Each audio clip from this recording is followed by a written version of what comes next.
Hey there. So you're a Subaru owner and that pesky P0502 error code popped up? You've definitely come to the right place. We're going to break down what that code actually means and, more importantly, how you can fix it. So let's get right to it.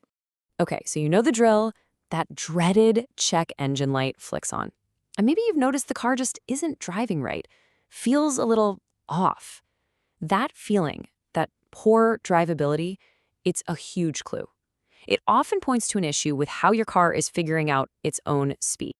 Look, you've already done the hard part. You scan the code, and now you know it's a P0502. So let's solve this thing together. We'll walk you through everything you need to know to get your Subaru running smoothly again. No problem. All right, let's dive in. First things first, before we start grabbing tools, we really need to understand what this P0502 code is trying to tell us. So the textbook definition for P0502 is Vehicle Speed Sensor A Circuit Low Input. Okay, but what does that mean in plain English, right? Well, it basically means your car's main computers are getting a really weak or confusing signal about how fast you're actually going. And that is exactly why you might be feeling that sluggishness or poor drivability.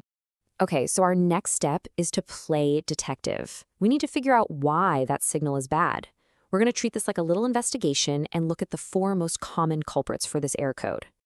And here they are, our 4 main suspects. It could be something inside the transaxle itself, or, and this is good news, something as simple as a bad electrical connection, or maybe a damaged wiring harness. We're going to go through each one of these, one by one, to pinpoint the real problem. All right, now that we know what we're looking for, let's get into the nitty-gritty, the diagnostic checklist. This is going to give you a clear, step-by-step process to follow, nice and easy. Now, before we jump into our first check, let's just quickly clear up this term, automatic transaxle. You see this a lot in all-wheel drive cars, like your Subaru. Think of it as the transmission and the differential all rolled into one unit. Just knowing that helps you understand why it's on our list of suspects.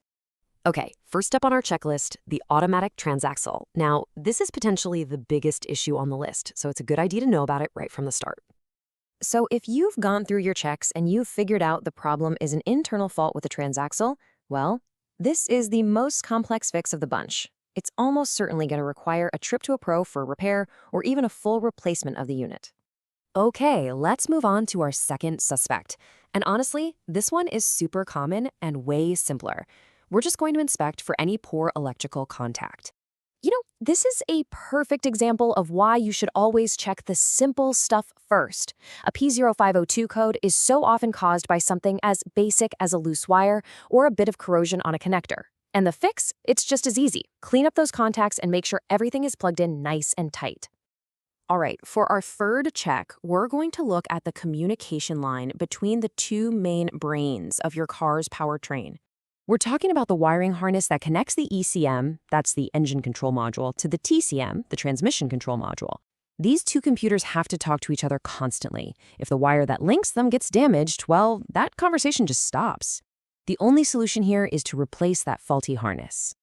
And for our final diagnostic check, we're going to inspect the wire that's connected directly to the source of the speed signal itself. This is the harness that runs from the Vehicle Speed Sensor, or VSS, right to the engine control module. If this wire is frayed or broken, the engine's computer gets bad info and boom, you get the P0502 code.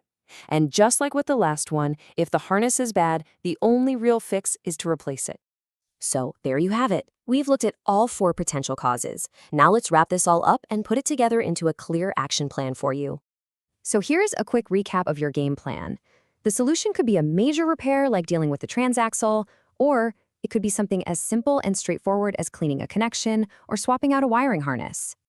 And that's it. You now have a solid roadmap to diagnose and fix that P0502 code in your Subaru.